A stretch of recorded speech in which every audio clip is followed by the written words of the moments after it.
छात्राओं, आज हम आश्रम व्यवस्था के विषय में अध्ययन करेंगे। भारतीय संस्कृति का प्रमुख स्वरूप वर्ण और आश्रम व्यवस्था है।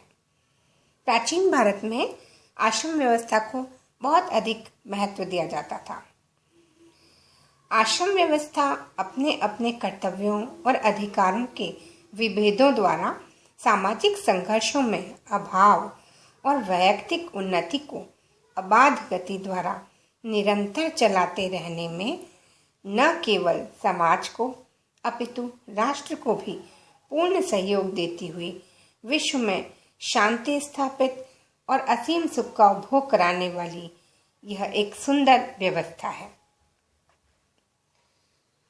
भारतीय चिंतन के अनुसार प्रत्येक व्यक्ति प्रत्येक क्षण किसी न किसी प्रकार की क्रिया ही करता है। भगवत गीता में श्री कृष्ण का कथन है, न हि कश्चित् क्षणमपि चात्तिष्ठत्य कर्मकृत् कार्यते ह्यवशः कर्म सर्वः प्रकृतिजयी गुणैः। अर्थात कोई भी पुरुष किसी काल में क्षण मात्र भी बिना कर्म किए नहीं रहता है। निस्संदेह सभी पुरुष प्रकृति से उत्पन्न हुए गुणों द्वारा परवश हुए कर्म करते हैं। कभी शुभ कर्म करता है इंसान तो कभी अशुभ कर्म करता है। सुख देने वाले शुभ और दुख देने वाले अशुभ कर्म होते हैं। इस प्रकार मनुष्य की क्रिया के संबंध में किसी प्रकार का भ्रम नहीं है। प्रत्येक व्यक्ति में क्रिया दो बातों से निश्चित होती है, पूर्व जन्म के कर्म और इस जन्म के संस्कार।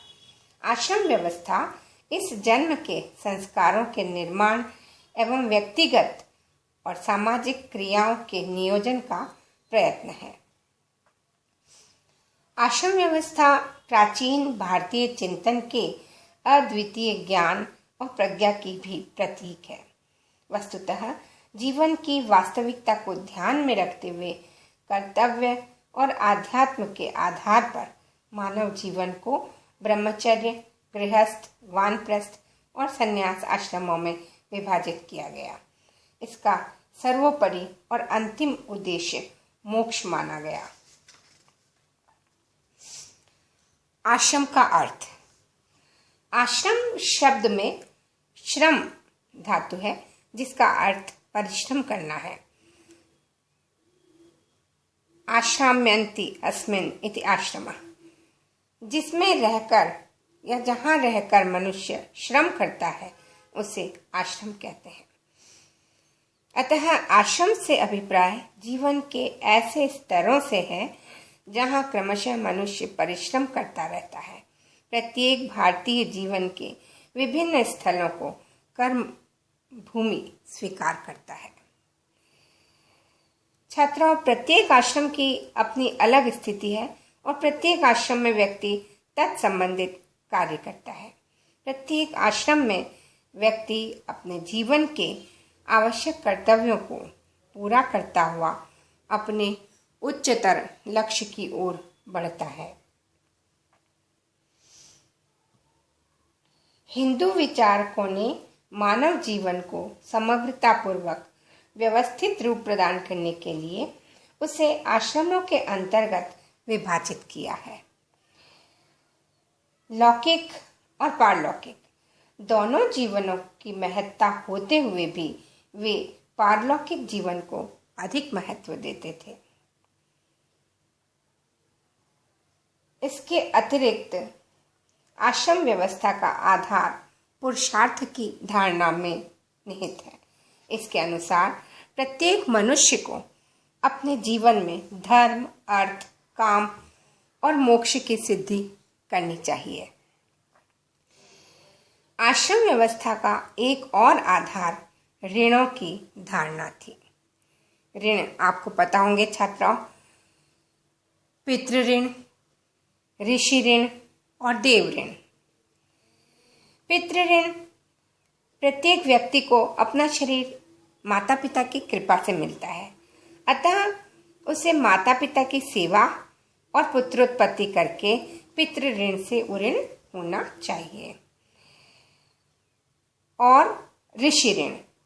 ऋषियों ने आध्यात्मिक संस्कृति और सामाजिक व्यवस्था का निर्माण और संचालन किया, तो उनके प्रति जो हमारा दायित्व है, जो व्यक्ति का दायित्व है, प्राणी मात्र का दायित्व है, उनकी संस्कृति के अनुरूप जीवन व्यतीत करके, संस्कृति को हस्तांतरित करके, उनको सम्मान और दान देकर इस ऋण से उऋण हुआ जा सकता है। फिर है देव ऋण। देवताओं को हवि प्रदान करना प्रत्येक व्यक्ति का, हम प्राणी मात्र का, हर एक का कर्तव्य हो जाता है। इस प्रकार से तीनों ऋणों से उऋण होने के लिए आश्रम व्यवस्था और उसमें भी गृहस्थाश्रम विशेष रूप से नितांत आवश्यक है, इन 3 ऋणों से उऋण होने के लिए। बाकी चारों आश्रमों का अपना अपना विशेष महत्व है। आश्रम व्यवस्था के विषय में भारतीय चिंतकों ने मानव जीवन को 100 वर्ष का मानकर उसके 4 भाग किए हैं, जिनको क्रमशः ज्ञान प्राप्ति, सांसारिक जीवन का उपभोग, संसार का परित्याग कर ईश्वर की आराधना और अंतिम लक्ष्य मोक्ष प्राप्ति के निमित्त तपश्चर्या की ओर प्रवृत्ति कहा जा सकता है। शतपथ ब्राह्मण में जीवन का 4 आश्रमों में विभाजन मिलता है।